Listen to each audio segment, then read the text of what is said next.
Ja, willkommen zu Kaffeeklatsch. Es ist Dienstag, das heißt, es ist Kaffeeklatsch-Zeit. Wieder am Start natürlich die lieben Chatter da draußen. Ich begrüße Jana, Christoph, Markus. Schön, dass ihr eingeschaltet habt. Und natürlich begrüße ich auch meine herzliche Sophia, die mit euch im Chat am Start sein wird und herzlich eure Kommentare zu unserem prickelndsten Thema des Tages entgegennehmen wird, nämlich FC, Hashtag FC, Stadionverbot. Wir finden es nämlich ein bisschen schwachsinnig, dass jetzt wieder einzelne Stadionverbote verteilt werden. Wir haben da eine ganz andere Lösung als Vorschlag. Schreibt uns, was ihr von diesen einzelnen Stadionverboten haltet. Wir halten es für Blödsinn und Sophia wird das Ganze dann verarbeiten. Genau, ich sammle alles ganz fleißig, also schreibt mir all eure Meinungen, eure Ideen dazu, Lösungen. Ich nehme alles und sammle alles. Damit werden wir das Mario präsentieren. Genau. Und bevor wir zu unserem lieben Gast, den Steffen Donsbach, einen Ex-Soap-Darsteller von Köln 50667, begrüßen, haben wir jetzt für euch erstmal wieder die heißesten Trends des Tages, ob von Facebook, Twitter oder Instagram, zusammengesucht und werden sie euch in einem kurzen Überblick präsentieren.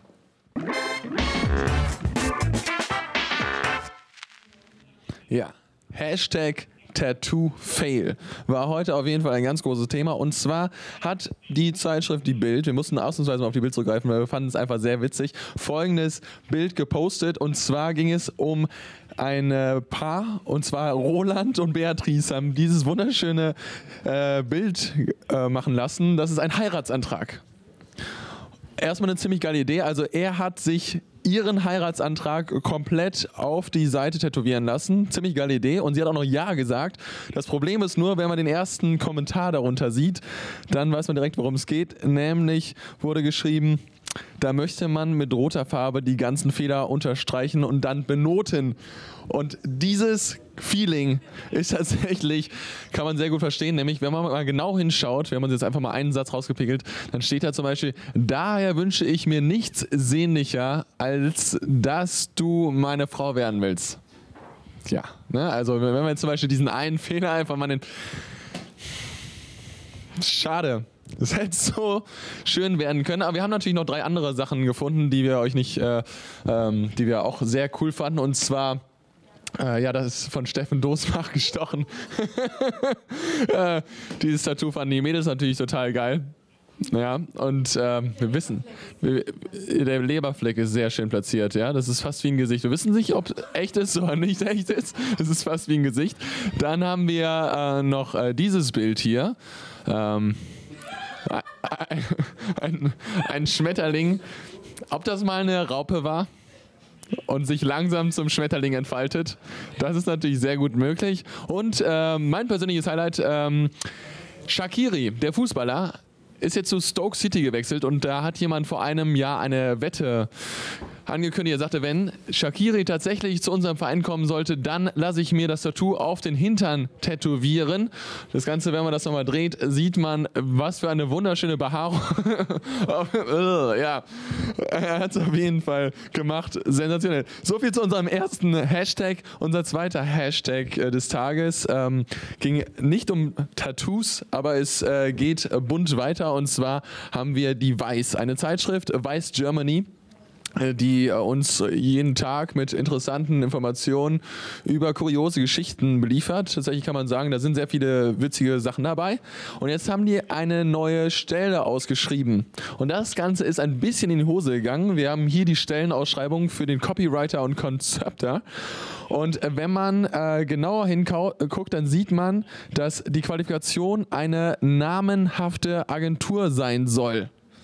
So, und das ist jetzt interessant, hier sehen wir es nochmal, eine namenhafte Agentur, weil daraufhin hat sich Christopher Robin gedacht, Moment, da stimmt doch was nicht, und hat bei Facebook folgenden Kommentar darunter geschrieben, ist ein bisschen ausführlicher. Er meinte, irgendwie verwirrt er mich, also die Weiß ihn.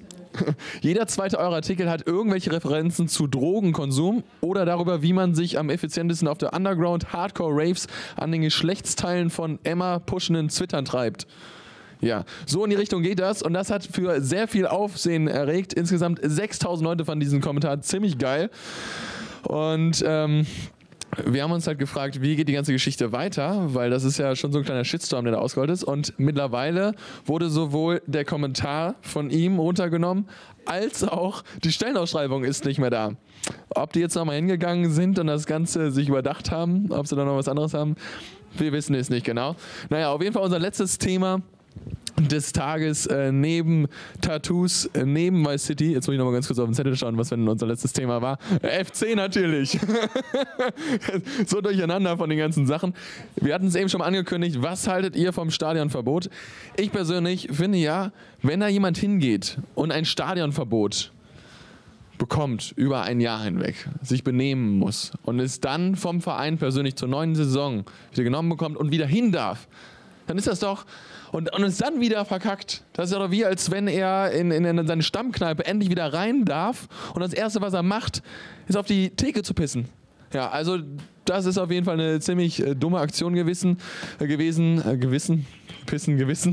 Sophia, was sagt das Netz dazu?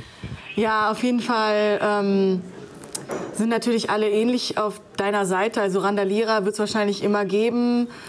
Kann man nicht viel gegen machen, sagt Sebastian. Dann Markus äußert sich auch dazu. Also es geht alles in die ähnliche Richtung. Hat keiner Verständnis für, warum das dann so ist. Was ist die Lösung? Keiner weiß es genau. Mein Lösungsvorschlag für die ganze Geschichte ist, man sollte eine Antiaggressionstherapie machen. Man sollte mit Boxclubs zu denen hingehen und die professionell vor jedem Spiel einmal ordentlich... die sollten sich selber wirklich, das wird tatsächlich jetzt schon bei anderen Problemzonen gemacht, wo man viel mit Aggression, so ein ernsthaftes Thema.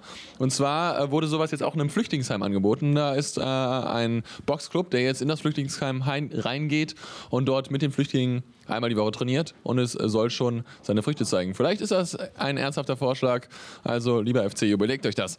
So, und jetzt haben wir natürlich noch für euch das Thema, was wir persönlich dachten, was das geht. Es geht aber eigentlich gar nicht. Und zwar der Express hat ein schönes Thema rausgearbeitet.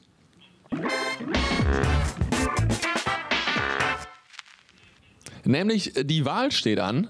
Und deswegen musste die Stadt natürlich alle Wahlzettel verschicken und hat dafür eine Ausschreibung gemacht und hat den günstigsten Anbieter als Post gewählt. Und sie hat nicht die Deutsche Post gewählt, sondern einen anderen Postanbieter.